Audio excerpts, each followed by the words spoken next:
Hello again and welcome to The Luxury of Choice, a sales and business podcast brought to you by the training team of George James Limited. My name is Steve Vaughan. I'm one of the training team here. I'm also the host and producer of this podcast. And today I've got with me two of my colleagues, Jane Green and Christian Walter. So Jane, Christian, how are you both? How are things? Good, thank you. Good. Yes, it's a lovely November day. It's November, isn't it? It's grey. It is. It isn't cold though. No, it's warm actually. Do you like in Switzerland, Christian? It's freezing now. That's why I'm wearing my fleece. So for yesterday, this morning, today, we had the first frost. Though I think it's slowly turning towards winter. But now it's foggy where I am. But a few 100 meters up on the hills is gorgeous sunshine. So luckily, I can go there now and then and soak up the sun. Enjoy. We're recording this the day after the 5th of November, so those of the UK know that's bonfire night in the UK, where we celebrate somebody trying to set fire to our politicians. Let's not go there. I fell into a pond once on bonfire night. You do what, sorry? I fell into a pond once on bonfire night because I was lighting a Catherine wheel in an unknown garden, and I stepped back and there was a pond. Oh, it was better than falling forward bonfire, I suppose. Yeah. What I was going to say before that interesting interruption was when I was a kid, bonfire night was always cold and frosty. And now it seems like the middle of the summer almost. Anyway, I guess that's global warming. So anyway, we're not here to talk about the weather specifically, although British people were always obsessed by the weather, at least, Jane himself. What we're going to look at today is a special request, actually. So I want to say thank you to Michelle Mulder, who wrote to us asking for us to do a topic or a show specifically on appointment making. This is something we've touched on a few times on the podcast, and it's certainly something that comes up over and over again in our sales training. So probably 80% of the training I'm doing, and I don't know about you guys, it comes up as a recurring topic. People are finding harder and harder to get appointments, really. So I think what we need to do really is first of all understand why that is, and then what things can we do. Within the confines of a podcast, we can't do a training course, but what we can do is at least knock around some of the issues and some thoughts as to how perhaps people could try something a little bit difficult but different, perhaps. First of all, what is appointment making harder than it used to be? It was never easy, I don't think, even when I first started all those years ago. But has it got harder? And if so, why? What do we think? I think, it does feel more challenging, I think, at times. But having said that, I think we've got more tools available to us than when I first started selling. So there's lots of ways to reach out to people, which is actually really encouraging. Yeah, we've got far more technology than we used to have. Christian, you're a bit younger than me. Is it any different than when you started, or is it still always been a difficult thing to do? I'm a spring chicken. I think it's harder because people are more stressed. I believe intensity levels in laboratories have increased. When I started my career working in a lab, it was pretty relaxed. We had lots of time for coffee, lots of time for newspaper reading, and that completely disappeared. I think people now are expected to produce results, and so they're not hanging around for a sales guy to call them. Yeah. On the other hand, as Jane said, I think tools are much better. We can do a lot more research. We can find the people more easily. But I would maybe like to mention something else. Sure. It's also easy to blame that it's hard and complicated. Great point. But often it's what we salespeople like doing least. The outreach, the calling of unknown people. It's outside the human comfort zone. And sometimes we tend to find excuses why we can't do it. Oh, that's so true. Including me, in 30-odd years of doing this job, I've never enjoyed cold outreach. I think most people don't, I don't think, but it's part of the job, isn't it? But is it cold? To me, a cold calling would be picking up a phone directory and going through random phone numbers and ringing people randomly. But we're not doing that, Jane, are we? It's a bit different to that, surely. Yeah, it's not at all like that, is it? If we've done our research, we know the people that are going to be important to get in contact with. There might be people that we've already spoken to. So we've got to work out, why we need an appointment. It might be a follow-up appointment. It might be a first-time meeting. It may be somebody we've met at an exhibition or a conference. And none of these are cold. These are all, warm potential people that we know would have a real interest in our products. They're the people that we're wanting to reach out to, so I don't think it's cold, and there's ways of actually making that a warmer call if we want to do that. And I think, sometimes if we don't want to do a job, we try and get rid of it as quickly as possible so we don't give it as much effort, do we? So if I just want to get that job off my desk, I'll try and find the easiest way of doing that. But that may not be the most effective way if I've not given it thought and preparation. So I think the bit that you mentioned to start, prepare well for it with whatever method you're going to use. And I think the most of the time, multiple methods worked in terms of the touch points with that particular person you're trying to speak to work well together, but prepare for them. We'll explore that as we go forward. But you're so right. It's what a colleague of mine used to call, it's on the too hard pile. It's that part of the work that you don't want to do, but you got to get around to it. And you'll find anything to do that actually stops you doing it, like getting involved in a service issue or a finance issue, which actually isn't your job really, but we'll get involved because it looks like I'm busy and I'm not making appointments. I sound slightly cynical. I don't mean to make it that way, but I've done that myself in the past. So how can we make cold outreach a little bit warmer then in that case? No matter how method we use, whether it's phone or email or LinkedIn or banging on a door or whatever, how can we make that cold outreach a little bit warmer, Christian? What kind of things could we do perhaps? So I think we need to research the person, and on LinkedIn, you typically find a lot of information. You kind of want to connect with somebody. So maybe you even check out what they posted, what their company is doing, what their job role entitles. And then you write, that's what typically I do. I write the personalized outreach message, a short email. If I don't have any other means of reaching a person, of course, a personal introduction is desirable. But if I don't, then I try and create a really personalized, relevant message where I refer to this person's daily work, maybe the research they're doing, maybe the analysis they have to do, maybe the business their company is in. Very short, very crisp. Explain why it is beneficial for us to interact with each other, and then basically keep it short. Hey, appreciate your reply. Kind regards, Christian. Right. I don't expect a reply. It's interesting. We'll come back to that in a second. But what I see some people doing is doing a whole list of product features and specifications and all that stuff. And surely, Jane, nobody reads it. I wouldn't, certainly, if somebody sent me that. No, absolutely. And it depends on the kind of the character and the personality of the person you're actually reaching out to, doesn't it? Actually, some people will read a whole load of data on an email. True. And some people will go, that's too many words for me. I'll go on to the next email, thank you. So, TLD, too much information, can sometimes be the downfall. I think one of the things I always, if I'm needing to reach out to somebody on email, having done my research, I want to get to the point really quickly. And then I might want to use some bullet points. The reason I'm contacting you when I've introduced myself is I would like to set up I'm calling to set up or I'm emailing to set up an appointment with you to discuss my value statement, the project that I see that you're working on, or the funding that I see has become available, or the regulation changes that are happening. I may want to, if I've got a telephone number, I may want to say I'll be calling you later in the week, but I've warmed that call up by sending an email. Yeah. Of course, if I haven't got a number, I just think I want to get right to the point of why I'm calling. My email is about actually getting an appointment to see you, to speak to you about this area of value to us both. Absolutely. And that's what I think sometimes we take our eye off the ball on that one, really. That's what we're trying to do. We're trying to get an appointment. We're not trying to sell the product. We're not trying to boil the ocean, to use a phrase I hate, but we're actually just trying to get an appointment. That is the objective, isn't it? Is to get a meeting, really. And, yes. and sometimes we sort of almost dance around the topic, really, or try and avoid actually saying, please, can I have an appointment? But that's what we're doing, isn't it, Christian? That's why we're outreaching. Yeah. Yes, because, the selling can only happen after understanding the customer's needs.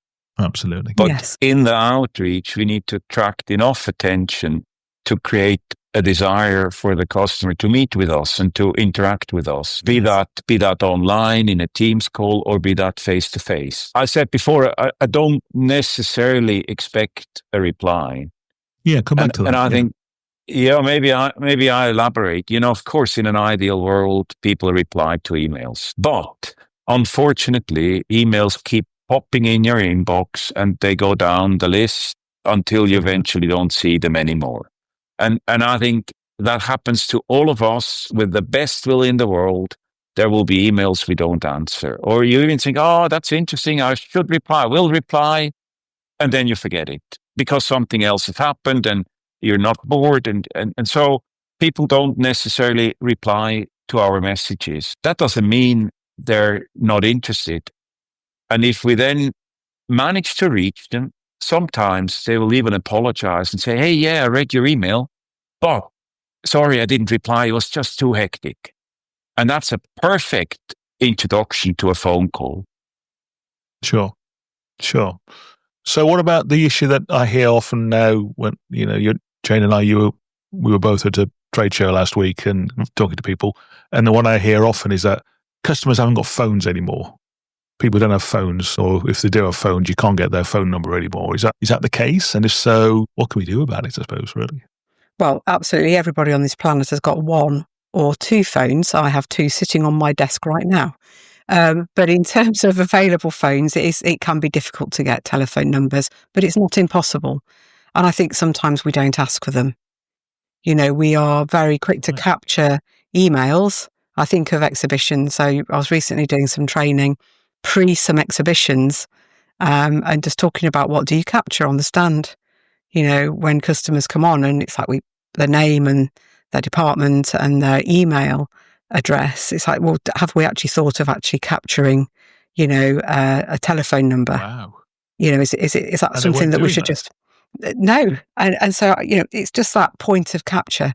How, when I need to get hold of you quickly, and particularly, on stands, there's all sorts of promotions and different things.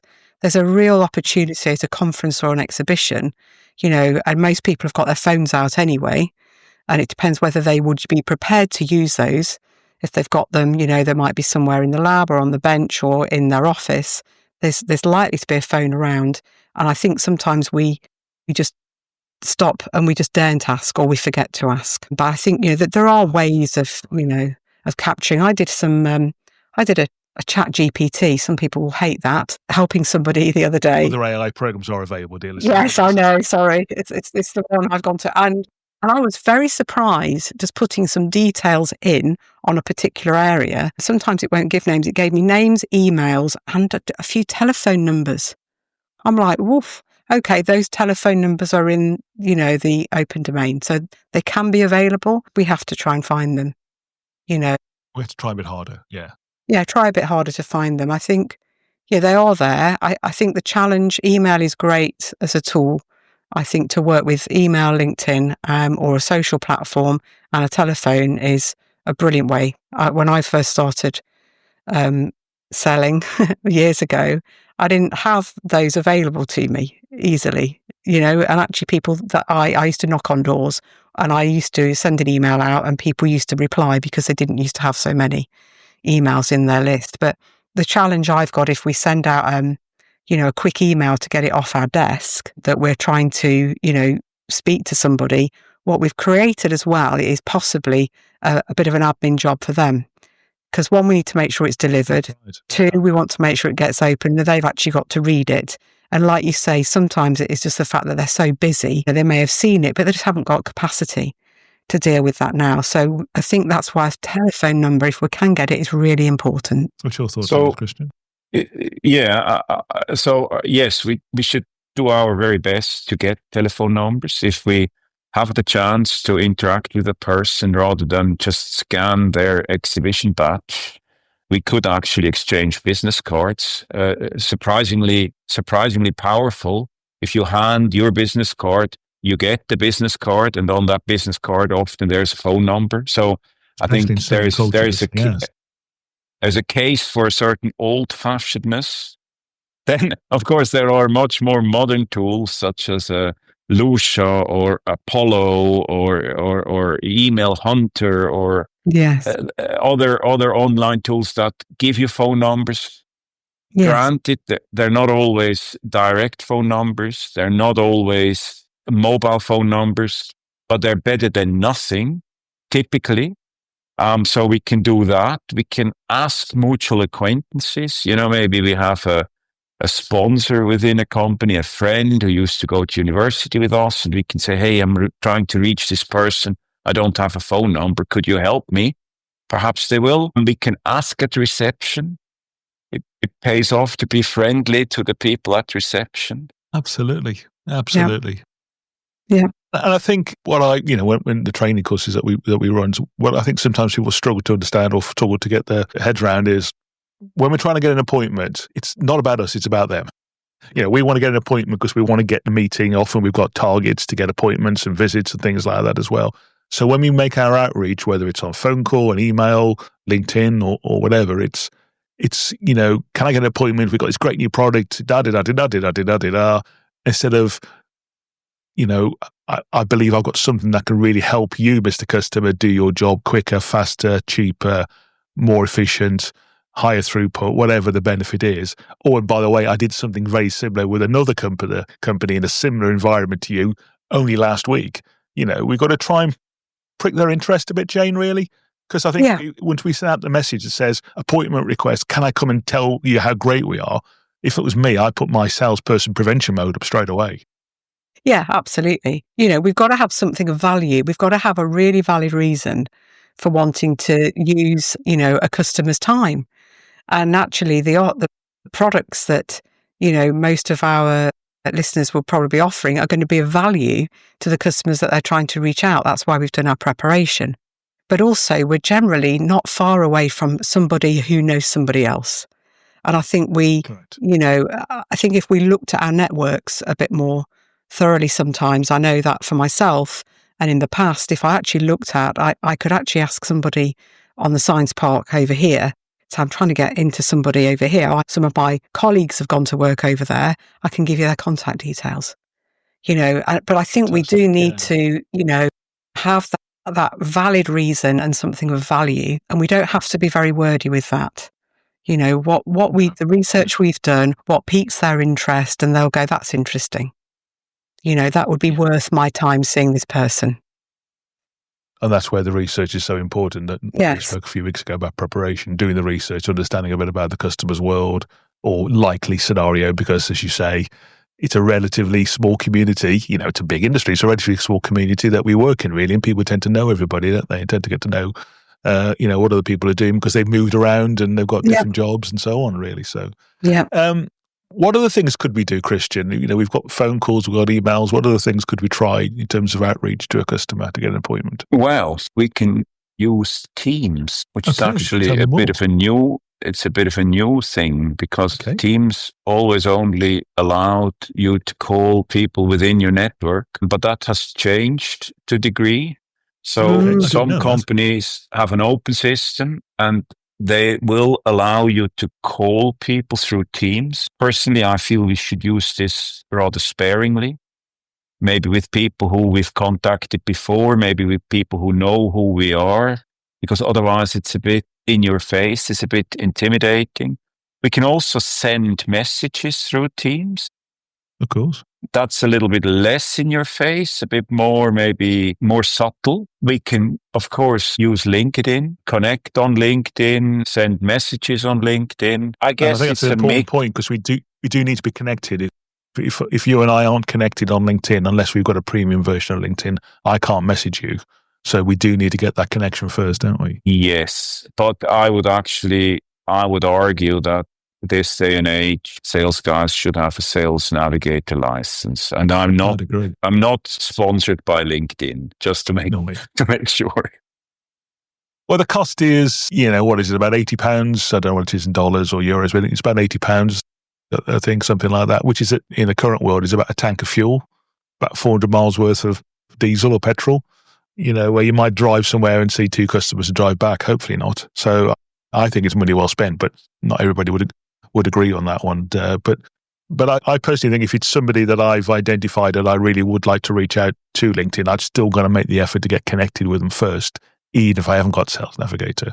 Yes. If I get an email message coming into my inbox, I know it's come from like Sales Navigator outreach, and I think, well, try a bit harder. That's just a personal view on that one. But so maybe I want to say a few words about phone calls, if that's all right. Once we actually have the phone number and we pick up the phone and we try and connect and try and get the customer's interest, I think there's certain do's and don'ts. So for me, a do, and I strongly believe in that, is we ask if it's a convenient time to talk.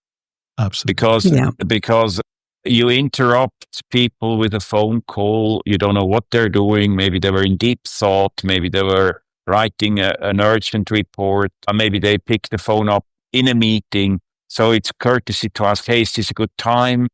Have you got a few minutes to talk to me? Okay. And then they can react, yes, of course. And then you already have a first yes, which is always good. It builds your confidence. It helps you to get going. If they say, no, it's not a good time.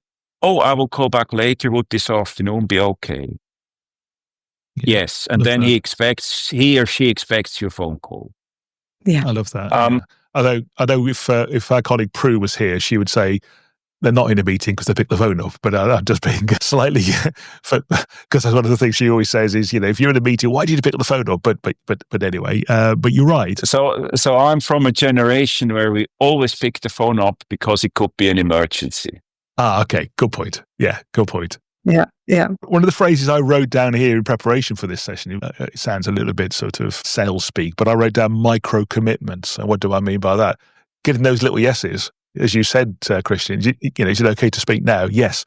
Little commitment, and, working through and just getting a few of those yeses, Jane. Yeah. Yeah, absolutely. Just to get that sort of buy-in. Yeah. Making appointments. I think, we spoke about this on our last show, but I think we have to recognize that rejection is still going to happen. No matter how prepared we are and how structured we are and how much research we've done, we're still going to face rejection, really. And if we don't get an email reply from us, if we've sent 6 emails to this customer, do we give up? Do we keep going again? Do we try something different? How resilient are you when these kind of things come along? Well, I think, So definitely. Oh, sorry, Jane, go ahead. No. If you sent 6 emails and you've only sent 6 emails, it depends, maybe to the same person, I mean. Yes, the same person. Because sometimes we say, I've sent emails to the people and they've never got back to me. How many emails have you sent? I've sent 2. Okay, right. Maybe then there is another email that you can send. But like we talked about, there's lots of forums and formats and methods of getting hold of people.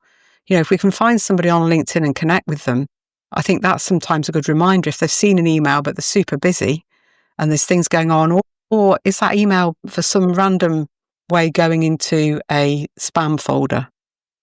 That's that really can happen. We think it's been delivered. They're not replying to me. Actually, for some reason, the way that your email system works does not let this get through to some of your customers. And we know that's the case. Big organizations. Yes. Yeah. So use a mix of communication channels. Huh? Yes, absolutely. I think there's lots. That's the easiest one for us. There's lots to do. And I think sometimes the one we do shy away from is picking up the telephone. If we have got a phone number, sometimes we shy away from it. And it may that people go, I don't like cold calling. It might not be that cold if you've already sent an email and you've got a LinkedIn connection. I think actually sometimes, and possibly I'm old school, so I'm used to picking up the phone. But I do know that, some people don't like picking up the phone to make a call out. So sometimes we just have to get over that hurdle because it's a really effective tool when we do it because we get an instant. We're not waiting for that 2 or 3 weeks for the reply on an email, or we get an instant yes or no, or not now, call me later. Or what I like saying, what day, call me later in the week. Absolutely. What days are the best ones to avoid? So then I know the days that are out of the option. So I know Wednesday's the killer day for me then. That's perfect, Love that. But I think sometimes we just don't use that tool enough, or we need to use it in conjunction a little bit more, or we could do. But it's with us. Our phones are with us all the time, aren't they? I carry a hit list. Well, these supercomputers we carry around in our pockets still make phone calls, I think, don't they? I think sometimes Yes, we they forget do. that, don't we, Christian? Yeah. So I think there is a joke before that I'm from a generation where we always picked up the phone. I think this has changed. I think there's a distinct change in how Gen Z uses the phone. I can see that with my kids. They will use it for anything, but not for calling people. And I think they will probably only pick up the phone if it's a number they know. So there are challenges, and we mustn't underestimate those challenges. No, I think it's not an excuse. It's not an excuse not to try. It's not an excuse not to attempt to use the phone, but it is something we need to be aware of. And it's also something we need to practice with our sales teams. And whenever we do trainings, we will do role plays. We will actually practice making phone calls and give each other feedback. One guy plays the customer, one lady plays the salesperson. Afterwards, the group provides feedback. What went well? What could have gone better? And practice makes perfect. And this is really something we should. Yeah, completely. In fact, I know you've done the same, Jane. When I've run training courses on appointment making, I've actually gotten to go make some real calls, which have gone through the training. Except off you go. You got half an hour, go make some real appointments to come back and tell us how it went. Yeah. So, nobody said it was easy. We shouldn't underestimate the fact that it is a difficult thing to do. It is part of the job, though, guys, and having that bounce back ability and resilience to keep at it, really, not always defaulting to what's the easiest method for us, which is probably an email, because it might not be, but the preferred method of the customer. I hate emails that I'm not expecting, frankly. I'm not a great fan of cold calls, but I normally respond to LinkedIn. We're all different, aren't we? Yeah. Yeah. Any final thoughts on this, guys, that we've missed, or any final? Definitely. So my pet thing, Steve, here, and this isn't about maybe trying to get your very first contact with a customer, but if we're talking about generally getting appointments, what I hear a lot is I've spoken to a customer and then they've ghosted me. I've had a meeting, then they never get back to me, any of my emails. So my answer to that is, have we actually asked at the end of that first meeting, get in our diary that next step? When can I see you next? So some years ago, I remember when I started with a new company, there was a gentleman I'll just say in Cambridge, just in case they listen. That would be awkward. And I'd been told this is a really hard person or place to get into. They're going to be really difficult to get hold of. So I'd already sort of tried to send an email and try some methods, heard nothing back. And so I thought, do you know what? The service engineers are going in there to do a whole day of maintenance. So I went with them. I wore the polo shirt and went in as I carried their bags, basically, or the ginormous toolkits, actually. So I went in and lo and behold, I said, can you introduce me to this gentleman? And they did. They introduced me and they just said, oh, actually, this is Jane, new on the patch, would like to say hello. And that was fantastic. It was a great way in because, of course, they loved the service engineers. So it was a really good opportunity to make an appointment. So while you're here, can I make an appointment to come in and see you? I've got my diary, where are we looking at in the next couple of weeks? I know this would be great for me. And the guy said, yes, that would be fine. So I went in to see him and we had a great meeting. And I remembered all the way through that meeting that he was a difficult man to get appointments with. And so his name was David, is all I will say. And I just said, David, before I leave, I know that you've got a really busy schedule. I would love to be able to put in some time over the course of the year where we can meet up. How frequently can I get to see you and can we talk? They were a very important customer to us. He said, I'll see you twice a year in person. You can ring me. And I said, well, I've got my calendar here. Can we schedule those in? We booked 3 appointments. So we'd covered 18 months worth of appointments. And you know what I loved? It saved me a whole load of admin. So, of course it did, after every call, after every, somebody comes onto the stand at an exhibition, we often take the details and we go, yeah, I'll get back to you next week. We could say, have you got your calendar on your phone right there? Can we schedule a meeting and I'll send you a placeholder? Why not? The moment Why not? we have that placeholder in, whether they accept it as long as they don't decline it, it sits in their calendar until that very day as a reminder. So that's my pet favourite way. Get in there first, follow up every appointment with a next step. Yeah. Absolutely. There's always a next step, isn't there, really? There is. I think I've said before on this podcast, but my chiropractor does that to me whenever I go to see him. When my neck and shoulder's bad, as it often is, he'll say, he'll beat me up for half an hour. Then he'll say, I think we'll see you again in 4 weeks' time, Steve. Is this, which time will we, he gives me an alternative close. Would you like it in the morning or the afternoon? But he gets the appointment, so. Yeah. Final tip from you, Christian, or final thought from you? Yeah, so those of us who are selling high value equipment or maybe services that cost an awful lot of money, you're going to need to talk to C-level people, to top management. They are even more difficult to reach. It's always easier if you have the name of their secretary or assistant. They work wonders. They make miracle happen. And it is worthwhile to treat them with a lot of courtesy and kindness, and then they will help you to facilitate the meeting. And once you have a meeting with a C-level manager, you have to honor it, even if it falls into your free day, or if it is inconvenient because of a trip you're planning somewhere else, because rescheduling is a nightmare. So do it, get it done, and close. Get the appointment. Do what you wanted to achieve. I think there's another podcast there actually for the future, which is when we get to see these kind of people, what kind of things do we do? What kind of things do we talk about? Because what it isn't is a product presentation. I can give that as a heads up already. But I think that's it's a give me an idea for a future show. But it's a super point really, because these people won't be giving their phone numbers out. If they are on LinkedIn, they probably didn't create their profile. So they're definitely what I would call LinkedIn zombies. They have a profile, but they didn't do anything with it.